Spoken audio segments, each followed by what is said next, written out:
Hello everyone, thank you very much for coming. This is Crossing the Entry-Level Canyon. What's up, guys? This is my mate Jacob.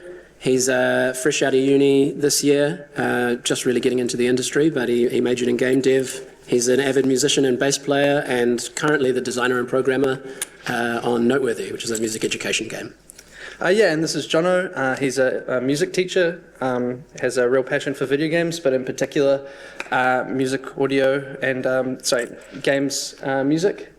And has come up with the idea for Noteworthy, a music education game, basically.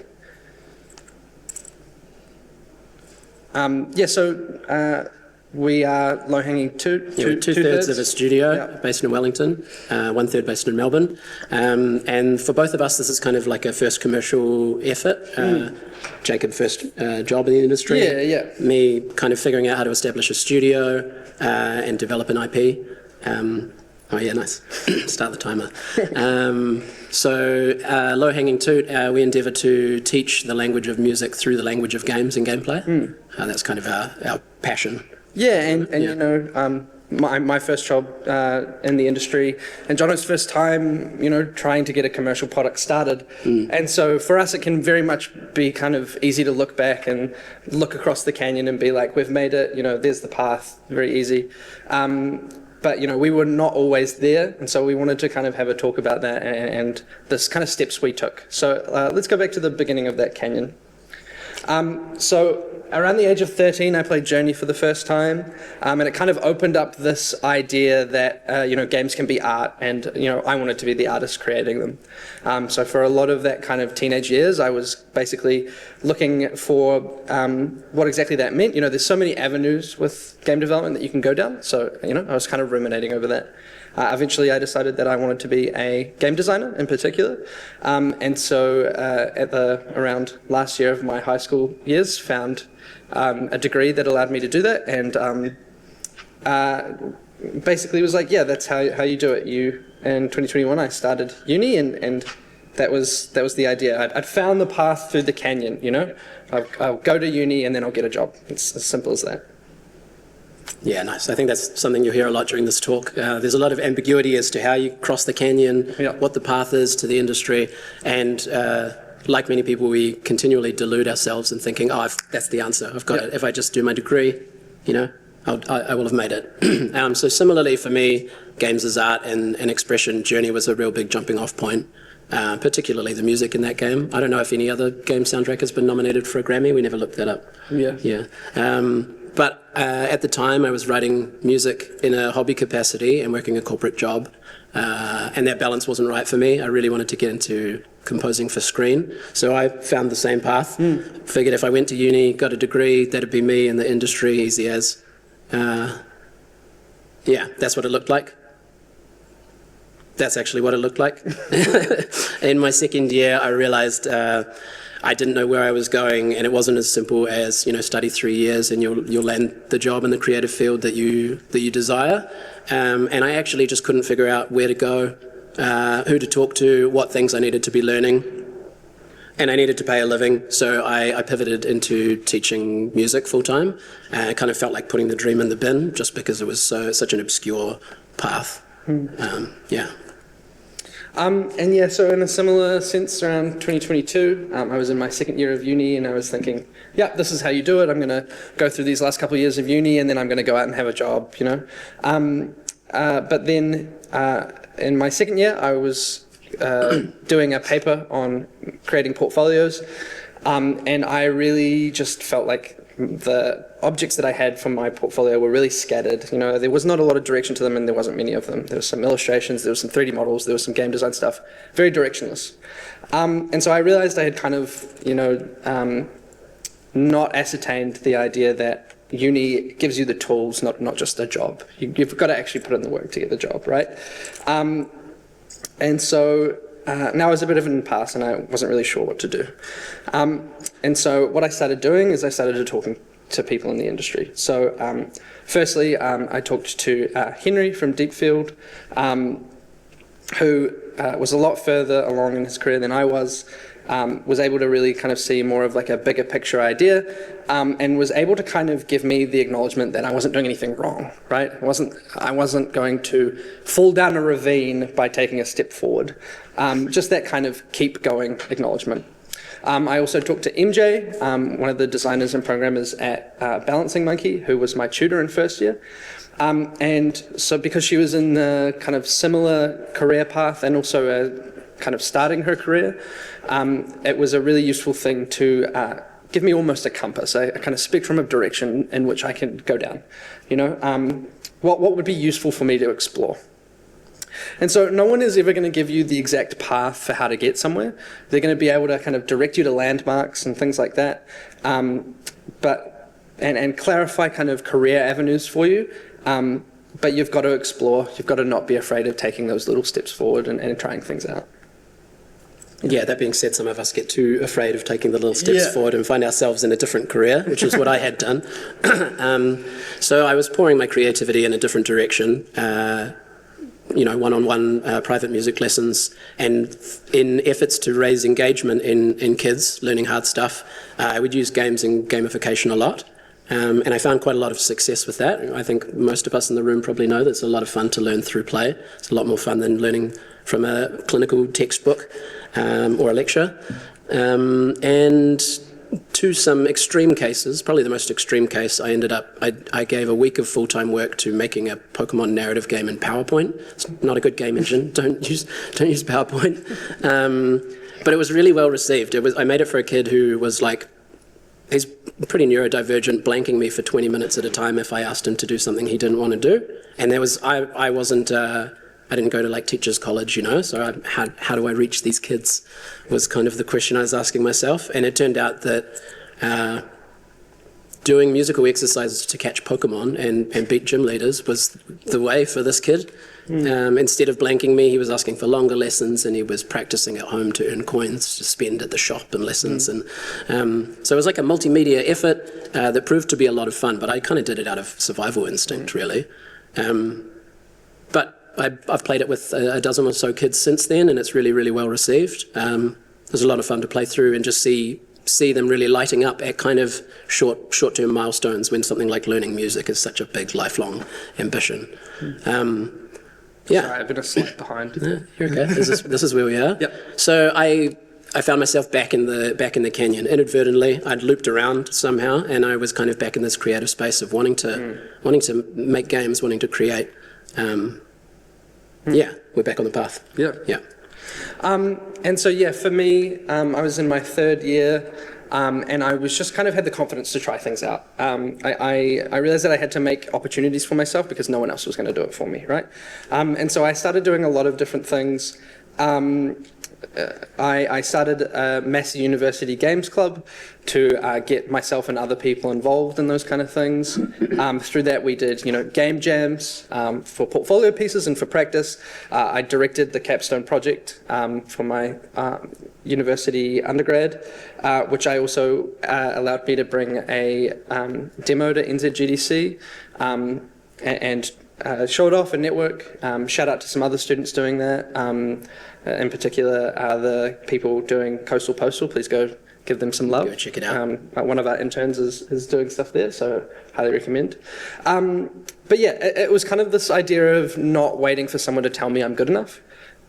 Just having the confidence to try and then fail and fail again and get back up and learn from that. And so by the end of my third year of university, I kind of decided that, this was the time to start applying for jobs.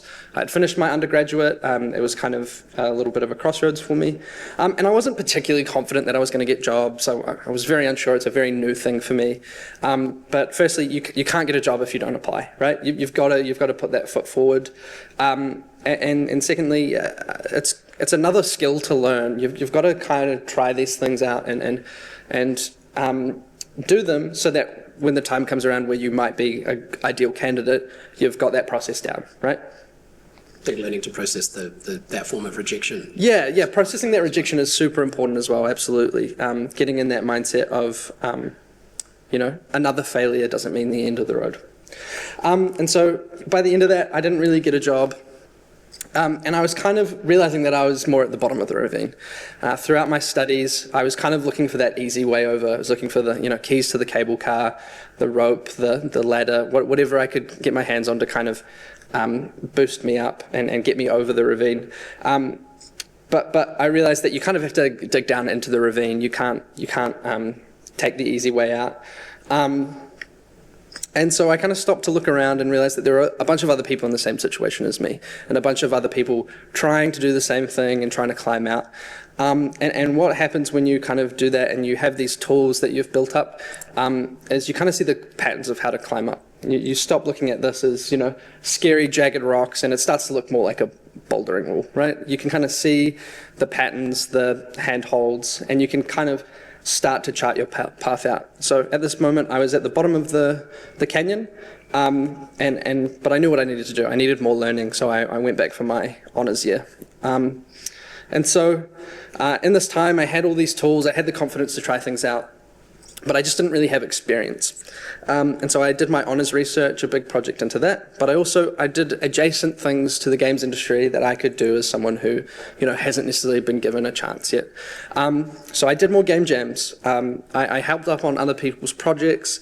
I got the chance to tutor at my university, so I tutored in game development and also in media theory stuff. That's a great way to get involved and continue to fortify your skills. Just kind of reinforcing that learning by teaching others. I got an internship at Mytona, thank you very much Mytona, for 3 weeks, just by cold calling or cold emailing rather, 50 different places. Getting maybe 5 emails back and 1 who was actually interested. So it's all about putting in that sweat equity, putting time, kind of that shotgun approach to things. But it was just kind of the idea that I had to be comfortable taking up space. I had to accept that it's okay for me to be in this industry. No one has to give me permission to be here, and practice that kind of skill as I'm allowed to be here. Along with that, it's really important to continue to work on your soft skills and your networking. So I continued to look for places to approach and chat with people, and networking events around Wellington, in particular Wellingtaru, if you haven't been, 3rd Thursday every month at Heyday, highly recommend it. But that was where I met Jono. Yep. Oh, that's me. So I guess, thanks Jacob. I was, at this point in time, I was kind of deep in paper prototyping, trying to discover or establish a new IP and some mechanics and concepts for making music games.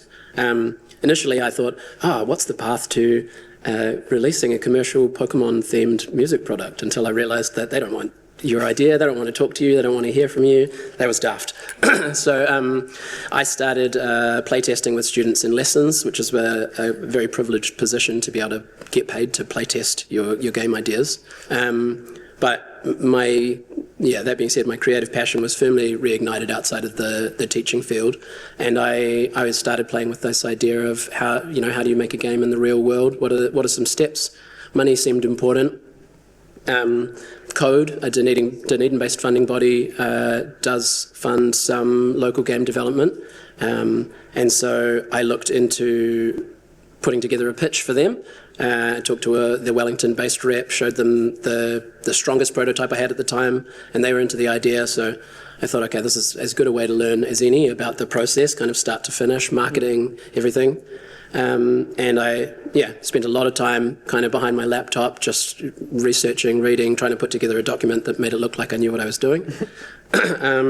But during this process, I was making sure to firmly embed myself in the games community and going to networking events like Wellingtaru, where we met. Yeah.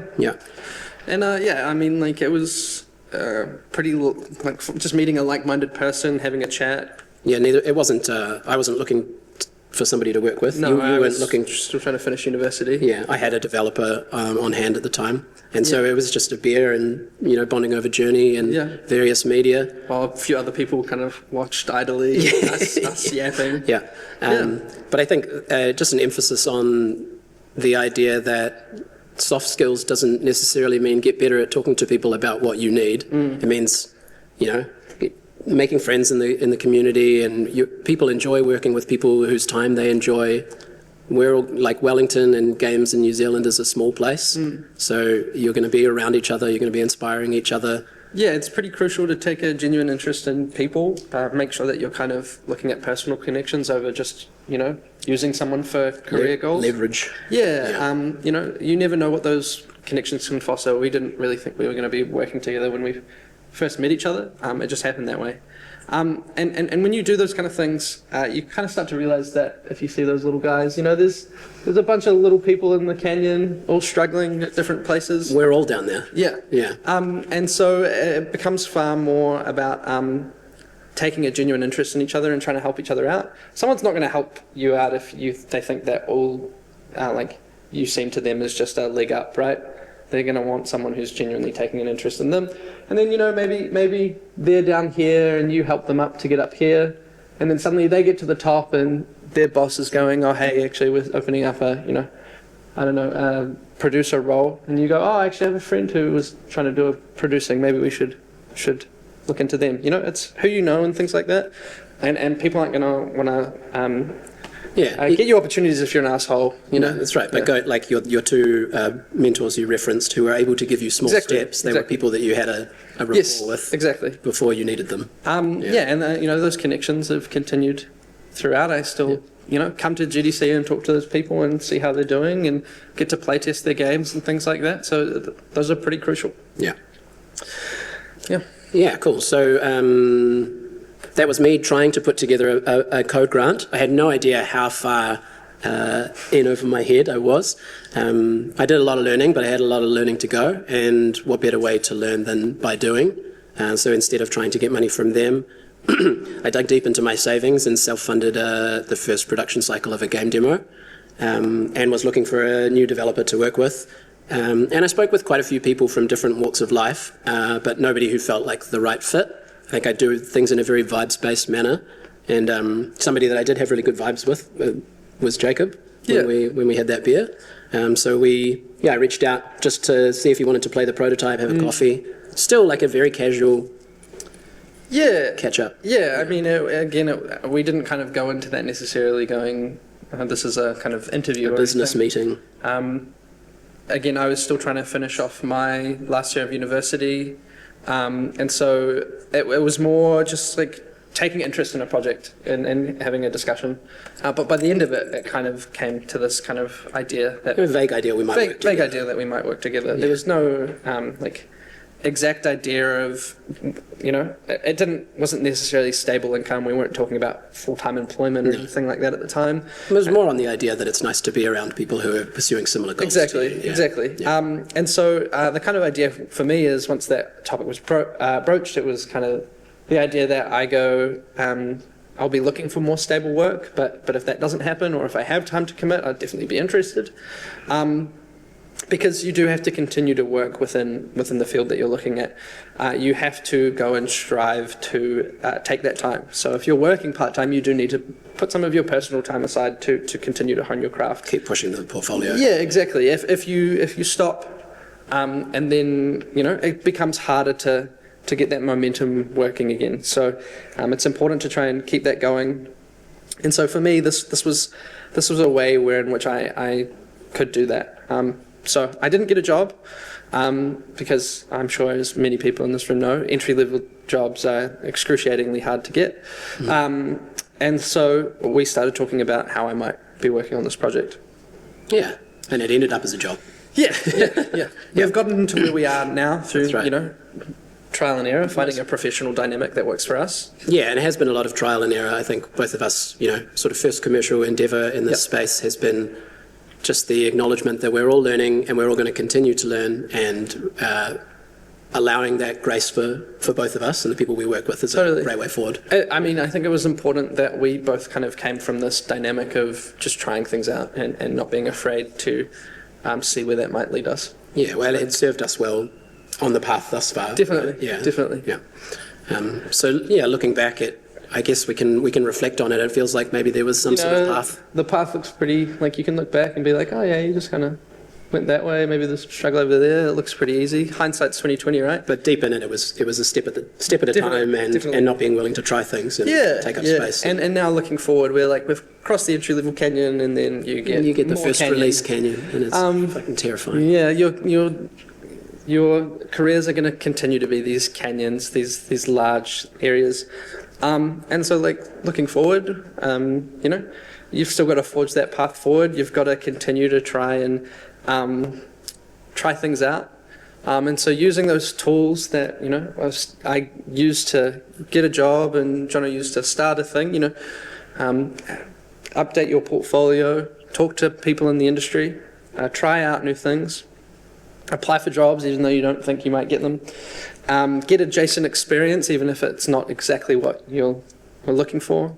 Continue to work on those soft skills and networking, you know, make personal connections with people and keep working in the fields even if you're not getting opportunities. Those things allow you to continue to forge a path forward even beyond the entry-level canyon, right? Absolutely. Those tools don't just suddenly disappear and they're like unuseful. No, it's the same tools next step. Exactly, yeah. And so there's no exact blueprint for, you know, making a game, and like that there's no exact blueprint for getting a job. Like I've said, I can't sit here and tell you this is what you need to do to get a job. I can give you some tips, right? And so, you know, you've got to stumble around, forge your own path. Keep stumbling. Yeah. That's the message, I think. Yeah. So where are you guys in the canyon? And yeah, we'd love to hear kind of where you're at, what your next steps look like, Yeah. or some steps you've tried so far that have worked or haven't. Yeah. Thank you very much. That's kind of where we're at. Thanks.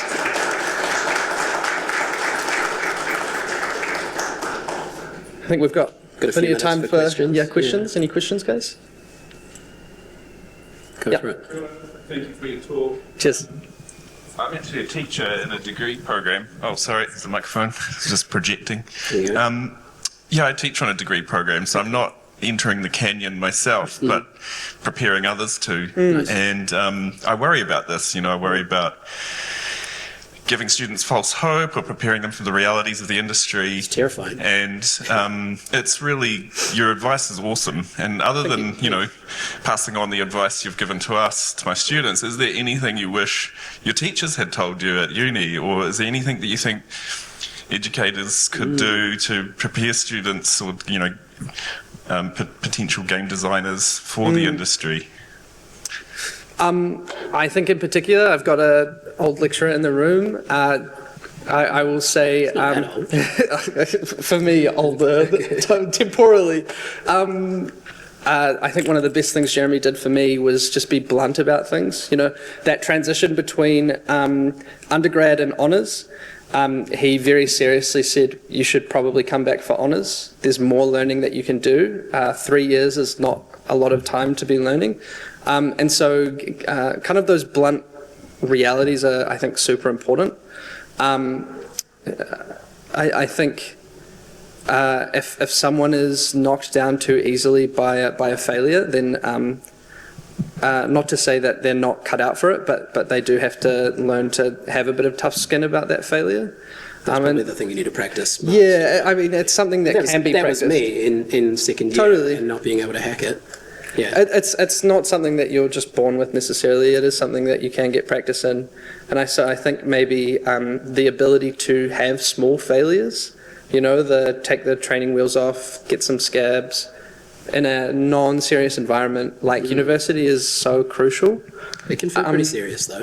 It can, and so like allowing that which at the time feels quite serious, but looking back is super crucial.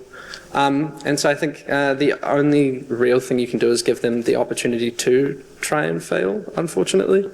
They do have to meet you halfway. I mean, as someone who did teach, there is a certain point where you have to go, it is on earnest in them to also reciprocate that amount of effort. But yeah, just giving them the room to fail and allowing them to accept, and the reassurance that this failure isn't you know, the end of the world. Yeah, that's super important, I think. Yeah. Thank you so much. Any other questions? Yeah.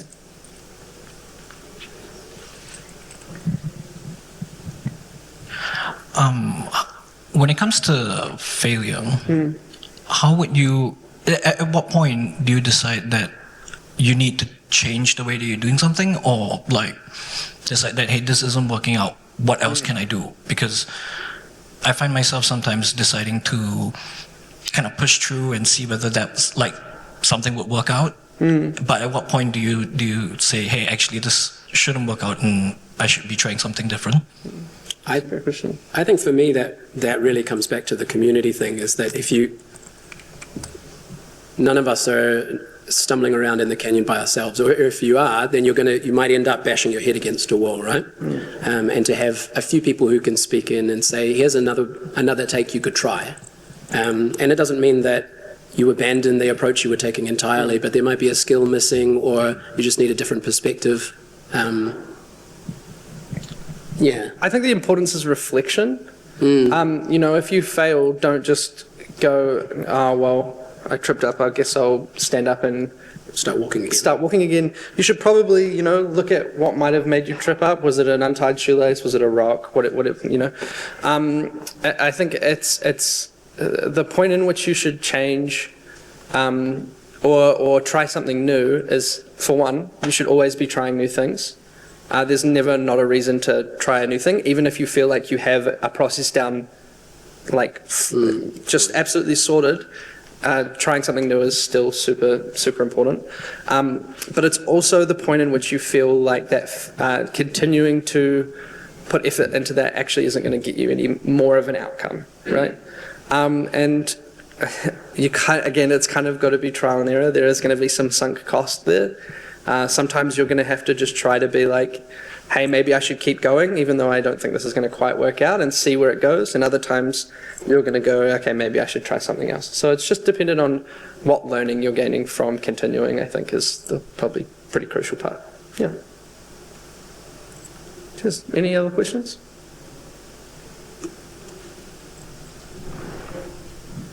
Is that a, yeah? Gosh, we're zooming through.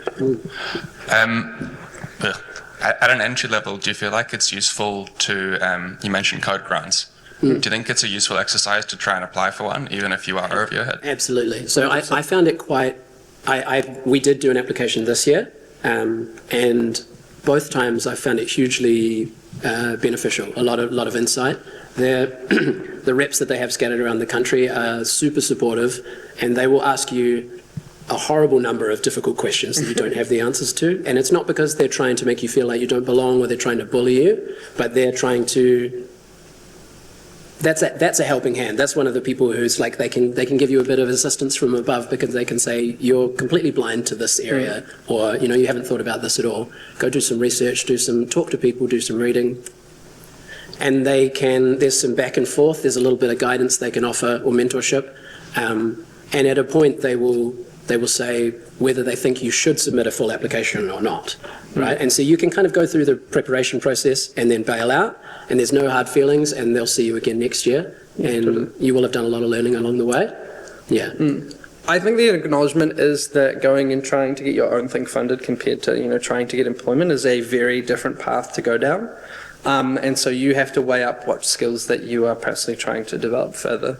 And, if you have an idea and you're like, maybe I want to get some funding and just try this out, you do not have to ask anyone else's permission, even if you have never had a job in the industry, to do it, You are going to stumble, you're going to fail a lot, but you're going to learn so much. In fact, probably even more than someone who's just been employed somewhere, because it's going to be an earnest for you to push yourself to do those things. And so super crucial. The application process has been set up to facilitate creatives who aren't necessarily, we didn't study commerce, and they're there to help you build business skills and market awareness. There's always going to be a new skill to learn. Yeah. So being afraid to learn a new skill is just going to mean that you stop right in your tracks anywhere you go. Yeah. I think we have time for one more question if someone has something to say quickly.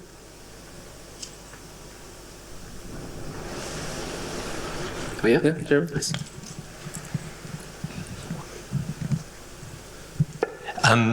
I think something that you mentioned that's really, really cool is the just always taking that step forward and just keep persevering and on that journey.